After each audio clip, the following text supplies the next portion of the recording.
Here we go, guys. Here we go. Like I said, I'm back. Also, oh, it's been a bit of a while too. I've been back. I've been back. It's been months now since and that's what back in 2021 actually. So yeah, woo. It's been a bit of a while since I've actually with Raw 2 and everything like that. Back to back. If I actually come back to the show, I'm just sorry. It's just they haven't been able to grab my attention. I've just not been able to look forward to it, and it's real. I mean, it's not like I want it to be. Of course, I don't want it to be that way, but it's just like how could I even look forward to? Sorry about the quality too.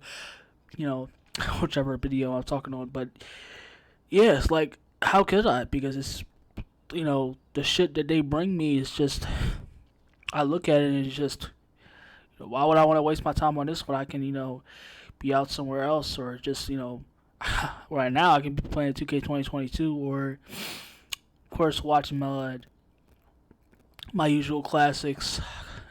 Could just be laying down, you know, just seeing what's on my phone and just or reading. I can be doing anything, still go outside right now and just play basketball still.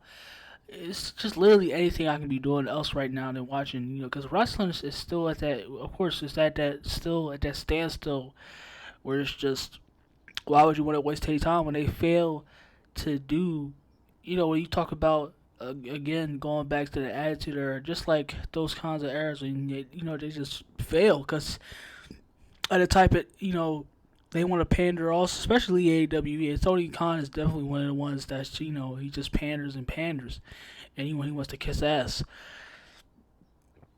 So I guess it's but when you have a few stories and wrestlers I actually like going into it, like Chris Jericho and Eddie Kingston, CM Punk and MJF of course, and this is war. You have Wardlow's own. I guess I can still have kind of somewhat. Let me check out this. Actually, watch the show to like get a sense of it. It's like I don't like. Yeah, I don't have to watch. I don't have to watch the show. I can just go to the channel and watch their clips. That's it. I don't have to bore myself and continue to watch the show. I can just watch it from the clips. That's all. That's all you need to do. Where the show itself is just it's the shit you would already expect by now too. Also, if you've been watching, I've been watching only AEW for months now. Probably like what 5 months now. So I can only like beg to differ from somebody who's been watching it for 2 years now, and it's like wow, it's just like they're not willing to go outside that box and really, put like major heat upon themselves. And it should, or at least just worthwhile, create a story that nobody else has seen before. It's, it's like no, it's like they don't want to tell stories or characters. It's like it's wrestling. And it's just like I don't want to see that. We could see that 1,000 times. But nonetheless, let's get into the dynamite. Let's see right here. Okay, so we got Scorpio Sky and Wardlow with the versus the TNT Championship. Okay. Then we got Dr. Britt Baker, DMD. I can't wait to see that Wardlow. Hopefully, he better fucking win. He better fucking. If he does not, like, this should already be like a given. But if he does not win this match, well, I cannot tell you that I won't even be watching, barely watching AEW at all, because it's pretty fucking clear. Like Wardlow has to be the most lit green fucking wrestler getting over right now. Like he has to be. Like how could you not take advantage of that? We have Britt Baker, DMD, Thunder Rosa. Ugh. Who cares? Then we have the Hardys and Private Party, Jericho Appreciation Society, commencement. Not really nothing else. Probably just probably like that because he's beefing with Eddie Kingston. So I can say okay. I guess I can say that What else we gonna see there? And then we have Hangman Page and Jungle Boy. Well, it looks like a yeah, Hangman Page, Jungle Boy, and Luchasaurus, Adam Cole, and Red Dragon. So it looks like a 6-man tag. And then we have John Moxley and Bryan Danielson looking like it's versus Chuck Taylor and Wheeler Yuta. So yeah, not exactly the best card in the world, but yeah, I can only wish for I could pretend to be surprised, and hope to see what we're gonna get later on tonight. But yeah, let's look forward to it. Oh yeah, I just wanted to say before, like, much appreciation y'all showed me on, yeah, wow, it's just like a million other channels on here. Y'all could choose me. I know it's like a lot of channels out there, especially with what, like 10K out there, a million that barely cracks 1K, or even 500 views. And it's just like, yeah, I like just how much attention and traffic I'm getting. Yeah, I appreciate that very much. So thank y'all for that. Okay, going into we start off with an opener with Adam Cole, Red Dragon versus Adam Page, the AEW World Champion, and Jurassic Express. Like I said before, like, do we have, when it comes to AEW, they always want to start off with a match, and it's like, okay, like of course you can like obviously they like, do we seen what they can do with that, but it's just like, do we have to start off every single night with a match? Like, we can't get like a snippet, or like just, or like, for Adam Page and Adam Cole and Adam Page. I have no I don't really know if they still beefing or not. Looks like, but this is the time where y'all could be really making sure, or putting Adam Cole in a light where he could just really be torturing and fucking with Adam Page. Like, he can go after his family, him and his boys. They can like roll up to the crib, or if I don't know if Adam Page is married or not, and they could really he can really do some damage. Don't tell me you can actually, like, you can go forward and come up with something that can get even more audience, that gets you more viewers. Like, thinking like that, like, you could create a story right there, man. Like, you could like get hot, like straight heat, like a lot of consumers to your product. Like, that's how you grow and build. And it's just like, it's the same thing over and over again with AEW, man. They start off with a match, and it's a lot of other matches in there that just go on for 20, 15, 20, 30. Like, we don't need these long ass matches that go absolutely nowhere. And it's just like, that's why I don't look forward to now, or it's just like, I don't care anything else going into AEW, because it's just like, I already know what they're all about now. And that's just whether it's they're match fiends, and it's just like, I like matches too, but I like characters and stories way more. That's what I'm all about. I love that. I love characters and stories, and it's just like, you don't, and if you don't, even try to like at least do that to get people engaged, because like it or not, y'all can say all y'all want about AEW's the best and they're the best at what they do. If they're not, you can like, when you yourselves, you like characters and stories, and you do want to see that.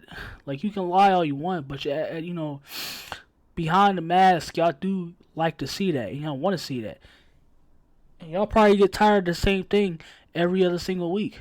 So it's just like, it's just like, it really doesn't. This is why I just don't watch AEW at all. Well, barely even watch. They don't even fucking care, because it's like, it's the same. It's the same thing every other week. A match, a match, a match.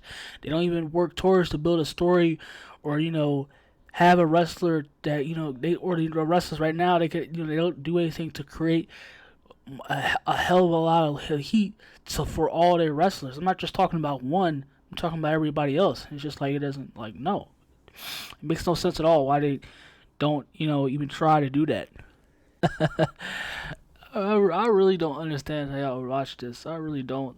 Especially like the AEW fanboy cuckolds really like just sit back and consume all this in. Like I said, I get the wrestling. Like they excel. It's probably the best company probably at that right now, to where they excel in the wrestling. But it's just like it's week after week, and they say that he's the best booker of all time, and he's he's doing everything that a wrestling company should. But it's like when you really get into watching the show, like they're all what it really is just like it's like you can see it's like then why that it's like you can why not watch WWE because they have wrestling also, so it's like people talk like I said like people talk so much shit about WWE and how Vince really does this like I said I had the same I put him at fault too, but it's just the man still does know how to tell characters, he knows how to sell and put at least entertain. And it's just like with AEW, it's like it's cereal without milk or water, whichever you wanna you have your cereal with. You know, it's no steak. It's like an unseasoned steak with no taste. Like there, it's just like I said, that's great. It's great and all, and I really like, and that they have just wrestling, but it's just like that's all they have to offer. They don't really have anything else to offer. And it's like they have kind of characters and they can kind of barely tell stories, but it's like if that's the only thing you have, how am I supposed to? How is your company gonna grow? And they already and they don't care. It's not like they're not willing to do that. And it's just like okay, that's gonna eventually be your downfall.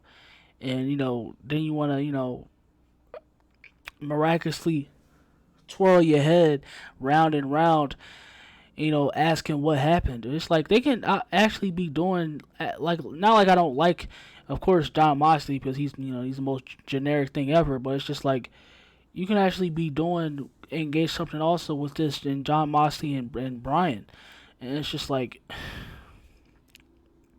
they just have him in a match after match. He's not really utilizing everybody that he has. And it's like what can you expect after that? Chris Jericho. Oh man, this my fondness of Chris Jericho, man. It's like man, I idolize this man.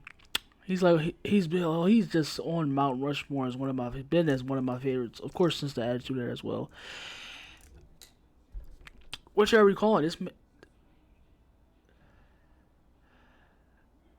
this like this man has been able to reinvent himself time and time again, and it's just proven that he is just one of the very few, rarely few, of being that you just have to be. He's one of those wrestlers that can just absolutely, and you have to just give due credit where it is. So he's just one of the greatest, literally one of the greatest pioneers of wrestling.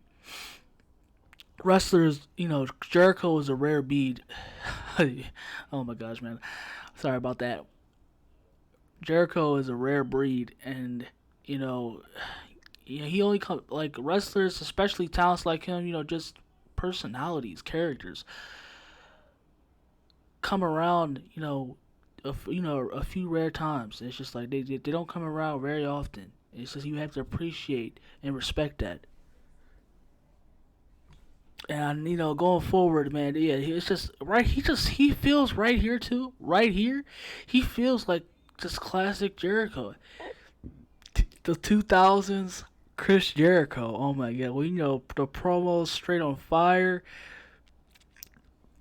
Just that beady-eyed, condescending, sarcastic jackass. And it's just that I love it so much. I mean, he's always been that way, but it's just like right here when he turned back heel, because supposedly, well, yeah, I see it now too. He went straight back to being a heel, and he's just like that's what he does best. Jericho's a heel. He was born to play a heel. That's him. It's just like wow, man. I just this feud also. I have this feud just proves to get more tastier and tastier, and I can't wait to see much more to actually bring and come from it. and you know it's just very spectacular to see. AEW is very lucky too to just have somebody as Chris Jericho who being able to, because he can create, of course, he can turn everything to straight gold and give you those, you know, miraculous moments. So you have to very much appreciate that. He, you know, hopefully Tony Khan does know it too. So yeah, I just like it's very fantastic. I can't just going forward. It's just you know I've been enjoying Chris Jericho and Eddie Kingston, man. Just wanted to probably one of the ones that just one of those feuds also too that just it feels very reminiscent and just you know one of the guess you could say probably one of y'all too y'all probably just y'all figure it's a dream match long coming, so yeah, gotta love it. Oh yeah, you knew it was coming. Yep. Wardlow and his TNT championship, you know, what the fuck is the ball headed new name? I don't know, but yep. MJF was waiting for the perfect time to screw with his ass, and yeah, he screwed him out of his TNT match. It's official. I think I said it before too. Like, yeah, we could. No, can't act like you surprised. Knew this was coming. He was gonna get him back for what he did to him at his the dog collar match between CM Punk and you know himself, and yeah, this was obviously definitely coming up for Wardlow, and I gotta say also I can't deny it all. Like they have AEW has booked Wardlow up very perfectly. Like I said, his story is reminiscent. It gives me straight you know teacher and student. You know the whole angle between Triple H and Batista evolution. Yeah, that's what it screams. Like he Warlow just reminds me so much of Batista, especially the build. Like I don't, oh my, like, I can't help it. He reminds me so much of Batista, and I you know I like it. Man, he is my favorite to date. And yeah, yep, he screwed him. MJF screwed Warlow. So definitely get to see what happens going into after that next. Oh man, if they're doing what I think they should do, this definitely they should make it happen down the line too. When you know MJF becomes world champion and everything like that, and they work Warlow up to that point. Oh my gosh, that would be phenomenal storytelling, man. Either way, oh my gosh, man, I would die to be able to see that. That would be fucking phenomenal, man. Ah, the Hardy Boys. Yeah, Hardy Boys versus Private Party. You know, I think I didn't get the chance to speak on it. Also, the fact I think yeah when the wait I did yeah I've been talking about Jeff and recently, but I you know I haven't really been able to. Oh yeah, when he first came to AEW, but yeah, like I said, we knew that was happening. You know, from the moment he left WWE, so that's not really wasn't really a surprise to me. You know, leak or not, or regardless, we already was speculating that he was, because also Matt was also teasing the fact also too that they might was gonna bring you know the Hardy Boys gimmick back. So you know you can only think you know that where that might much lead to. So it's not really hard difficult to understand. You know, to understand. But yeah, of course they're gonna give you a great match regardless and everything like that. But yeah, I guess you could say I guess yeah, it's very nice to see. You know, it's a lot of nostalgia for a lot of people. You know, who like the Hardy Boys growing up too, and seeing them right here too. You know, they look at that and feel like that's right at home for them. So yeah, I guess yeah, for a lot of people, yeah, good for you. But yeah, I guess I pretty much said before also. I just yeah, I liked. Of course, I kind of like the Hardy Boys growing up as well. So and seeing them right back together, looking exactly the same, pretty much. Yeah, that's a pretty niche cutting to the cake to think about, and I've only really liked Matt, because he had somewhat of a character growing. He had somewhat of a character was the Matt V1 and everything like that, and how he kind of had somewhat you could like that about him. But as far as Jess goes, yeah, I just he absolutely had no charisma at all. But yeah, like I said I like the Hardy Boys, and it was yeah, they were okay growing up too. So yeah, very nice to see them. I guess you could say yeah, enjoy very much if yeah that they're back in AEW. Then we get this whole package with where's this like this whole back feud as if anybody gives a fuck with this whole. Well, yeah, Red Velvet and Leah Hirsch, another match. They have another match. This Rampage, as if I give a fuck. Like who? Be honest here. Like who gives a fuck? Who is honestly looking forward to that Friday to watch Layla Hirsch and Red Velvet?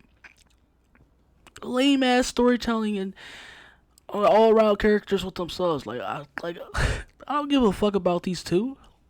Why the fuck are you showing these two on my screen, man? Like we could doing be like where they could actually be doing something worthwhile. Just like the fucking storyline supposed to be more like she's got betrayed by like this. That shit is wholly so corny. Like give a fuck about that going into that.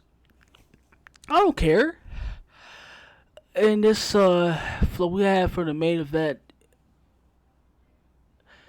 Thunder Rosa and Britt Baker. And I kind of said that I like before Britt Baker because she actually does look like she has stardom written all over her face. She does, and I mean she can wrestle a little bit, but like she hasn't been able to like as far as like so far too after that like that whole so far like going after it's been like quite a while and it's like I haven't really gotten anything engaging for her. Or it's just like it's just especially her as champion. It's been like pretty. She's been. I haven't seen anything that has been worthwhile from her. It's just like, and they're going off of this whole. Because I also heard too that this is supposed her Thunder Rosa is supposed to be in a three trilogy classic. Fuck out of here. It's supposed to be one of the greatest of this modern era. Of what? Like it could like of them rubbing titties back and forth, wrestling, only trying to attempting to wrestle in the fucking ring. Like, fuckers, please. I couldn't give a fuck about that shit. So it's just things like this that is exactly why I just don't look forward to. Well, you have AEW, but it's just like I don't go back. I don't go out of my way to just wait back and then go, you know, going forward, whether it's WWE or AEW, but it's like they just showcase the same shit repeatedly. And, whether it's WWE with Vince and his like just clownish, childish, Nickelodeon, reality cringy bullshit, or it's just AEW with their, lifeless, just all about wrestling shenanigans asses. It's just like how can I like no either company is looking forward to just completely how to understand or just bring out true just heelish or like whatever the regards. They're not willing to do stories that can gravitate crowds. They're not be able to go beyond and really have those type of stories that can really rub others the wrong way and truly get you disturbed. Like it's not like they're not really willing to go back and to really do something really controversial as well. It's like, and it's just like, that's what that's the type of wrestling I grew up off. It's just like how are you gonna? It's just like how can you even have hope and just look forward to that? It's when either already you have a company also. It's like you already have the other company that just don't want to, go back to that and try to stay as PG as possible, family friendly as possible. It's just like and the other company wants to pander and suck dick, and they don't want to do it. They don't want to, go over to fuck up or piss off at, whichever, whoever pays the bills. or they could like threaten to that which pays their bills, regardless. And it's just like, okay, it's like it's like why should I sit back and waste my life force away to it, like to a company that doesn't that fails, and they just don't, they refused to really do something at least to even gravitate. Like if you're not gonna do something at least controversial, but it's just like, why not create a story that's normal? And why not go out of your way to create, especially if these wrestlers build up these wrestlers to really fend off these crowds? And it's just like, wow. And it's like, y'all, really people really want to look forward to that. It's just like, I can't do it. I can't. So, but yeah, I will say that this, well, mainly because of Warlow and some spot, like this was actually, it was kind of, I'll give them that. It was kind of a decent show, you know. It was kind of a decent show, and lately they have been getting better. So I guess I can kind of give that, you know, give some hugs out there, then and there. But it's just like still, still usual AEW, and not willing to think out, their usual comfort zone and being pretty placent and not being able to just do something that's gonna grab a crowd, that's really gonna get you to go, oh my, oh okay, they're really gonna go forward with this. And yeah, I just can't look forward to that. I can't, everything nowadays. It's just like, it's just a very much a sleep inducer. But I had fun wasting 2 hours, going, talking to y'all and going out over with this. And it's just like, I can't wait to do it again, whatever. Or, yeah, this Friday, I guess. Or, if I have, if I even think about it. So, yeah, hope y'all enjoy Dynamite. Hope y'all continue to enjoy yourselves. Stay blessed. Once again, oh yeah, another thing. Like, people really give shit and talk shit about Chris Jericho, whether it's his weight or him as like he really holding everybody else down, and just like cause him saying Jericho Appreciation Society, all because it pertains to his ego. Like, please shut the fuck up, bro. Like, please shut the fuck up. Like, y'all don't know. It's just, of course, like this like generation, they have no fucking you know entryways into their brain to even begin to understand how a true mastermind pioneer like Chris Jericho is, why how you can stay at the top, because he knows how to work, and he just knows how to fight, how you should be a mainstream, or when you want to say a professional wrestler, is how you actually, he already fucking know, you already know, I don't think he had to explain. He knows he knows what you need to be in that ring, like especially to like come the fuck on. So it's like, if people giving him that shit, like type of shit, it makes me sick. Like I said, I know, like I've had my faults, especially lately, where has been Jericho has said some shit that's really where it just it gets me to look at him as like whoa, what are you talking about? And it's just like but yeah, I still, him as a wrestler in general, it's just like Jericho is one of the greatest. So it's just like, this generation has no fucking idea. But I'll see y'all later. Stay blessed. Enjoy yourselves. Yeah. Peace out. See ya.